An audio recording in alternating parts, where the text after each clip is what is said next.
What happens when you try to trace a family's history and the trail simply stops?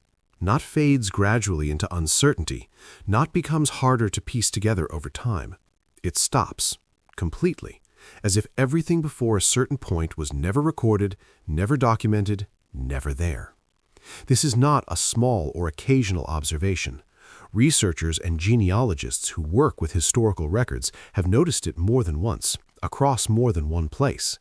And each time the experience is roughly the same. You follow the records forward, and at some point there is simply nothing left to follow. The families this applies to are not obscure or forgotten. Many of them carry long-established names.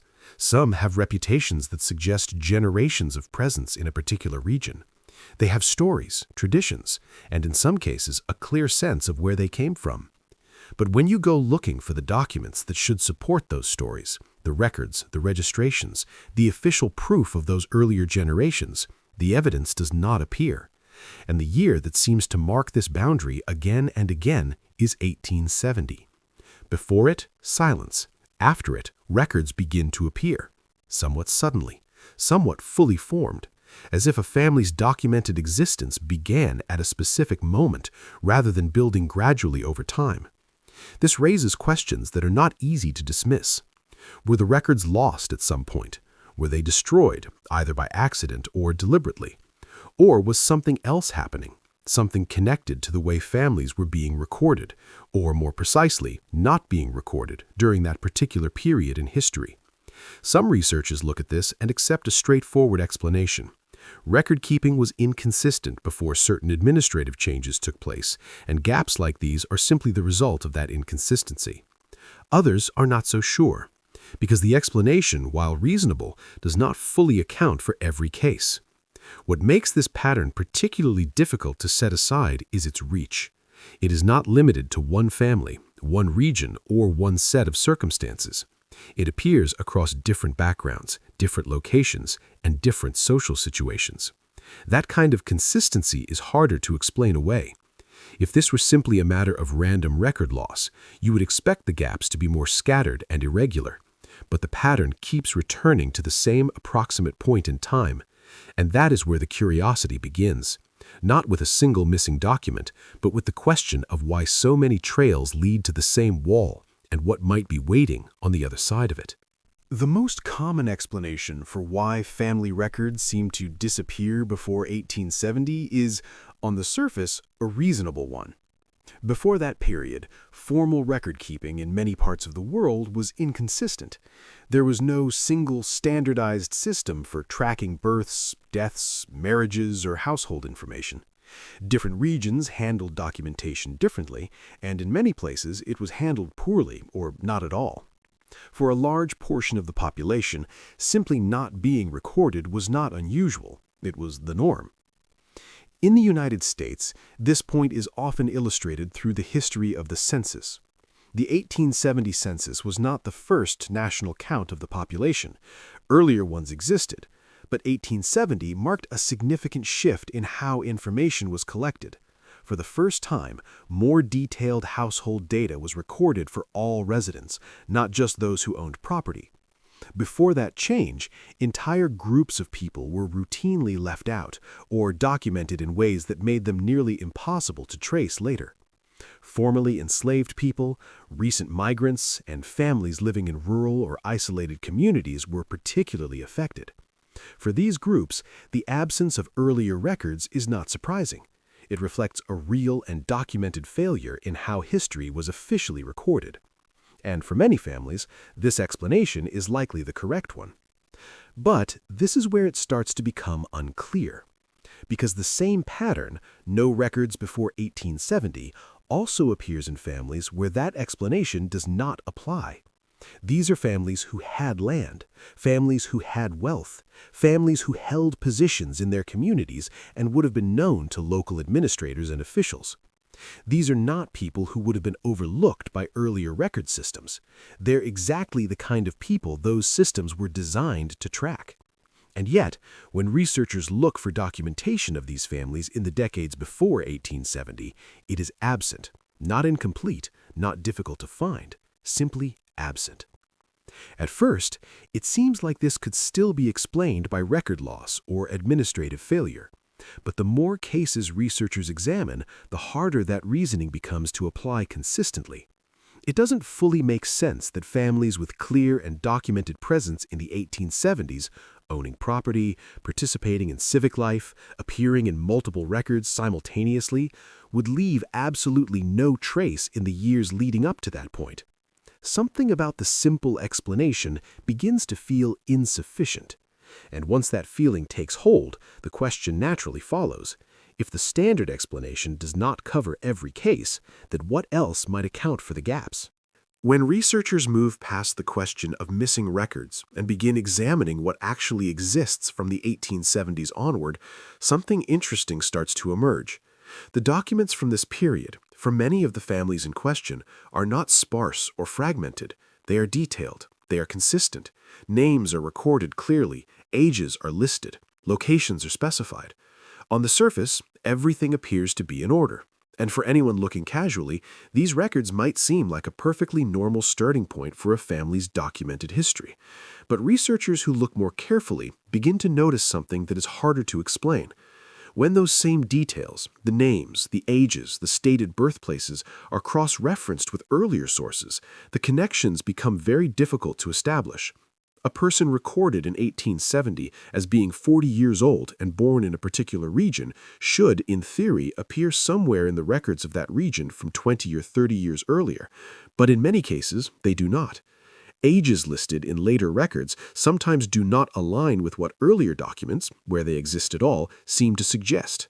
Place names shift between one record and the next. Stated origins are difficult or impossible to verify against any prior documentation. Some believe this is simply the result of poor record quality in earlier decades. Migration was common. Names were sometimes changed, anglicized, or recorded phonetically by clerks who were unfamiliar with them. Language barriers created further complications. These are all real factors, and they do account for many gaps, but this is where it becomes unclear, because not every case fits neatly into that explanation. What some researchers have pointed to is something more specific and more difficult to dismiss. In certain cases, the earliest available records for a family do not simply appear incomplete, they appear to begin from a fixed point, as though a person's documented existence started at a particular moment, fully formed, with no traceable path leading to it. No earlier mentions, no supporting documents, no thread connecting backward. This raises questions about how identity and personal history were actually established during that period. In a time before centralized databases and cross-referenced national records, was it genuinely possible for someone to begin appearing in official documentation without any prior recorded history? And if that was possible, how straightforward was it to do? The answer, it turns out, is more complicated than most people would expect, and understanding it requires looking not just at individual records, but at the broader system, or the lack of one, that was in place at the time. Once researchers began actively looking for this pattern, something became clear relatively quickly. It was not rare. It was not limited to a handful of unusual cases or a specific region with a known history of poor documentation. Across different states, different countries, and different social backgrounds, the same issue kept appearing. Families with no traceable history before a certain decade. Records that begin cleanly, continue forward with reasonable consistency, but do not connect to anything earlier. No bridge. No overlap, no document that links the known history to whatever came before it. And the more cases researchers examined, the harder it became to treat this as a series of isolated, unrelated coincidences. What makes the pattern particularly difficult to explain is not just its frequency, but its consistency around a specific point in time. If the gaps were simply the result of poor record-keeping practices, you would reasonably expect them to be scattered and irregular. Some families would be missing documentation from the 1840s, others from the 1850s, others from various points across the mid-19th century. The gaps would reflect the uneven and unpredictable nature of administrative failure. But that is not what researchers have consistently found. The concentration of these cutoff points around 1870 is something that genealogists and historians have returned to more than once. It raises questions that a general explanation about inconsistent record-keeping does not fully answer. Why that decade specifically? Why not a broader and more randomly distributed pattern of absence? Some point to major historical disruptions as a possible explanation. Wars, large-scale migrations, and administrative reorganizations all occurred during this period, and any of them could theoretically have caused widespread record loss across multiple regions simultaneously. At first, this seems like a reasonable answer, but this is where the explanation starts to weaken further, because record loss, even when it happens on a large scale, tends to leave evidence of itself. Archives that burned are usually noted somewhere. Destroyed documents are often referenced in correspondence, legal proceedings, or administrative reports. The loss becomes part of the record, even when the original materials are gone. And this is where the explanation becomes difficult. In many of the cases researchers have examined, there is no such reference. No mention of earlier records being lost or destroyed, no administrative note explaining the gap, no secondary source acknowledging that something once existed and no longer does. There is simply absence, quiet, unexplained, and complete. And as any researcher will tell you, the absence of evidence and the evidence of absence are not the same thing. One leaves room for explanation, the other demands one. At this point in the investigation, several possible explanations have been suggested by researchers and historians, and it is worth considering each one carefully. But it is also worth noting before going further that none of them fully resolve the question. Each theory accounts for some of the cases, some of the gaps, some of the patterns, but none of them covers everything cleanly. And that, in itself, is part of what makes this topic difficult to set aside. The first theory centers on deliberate record alteration.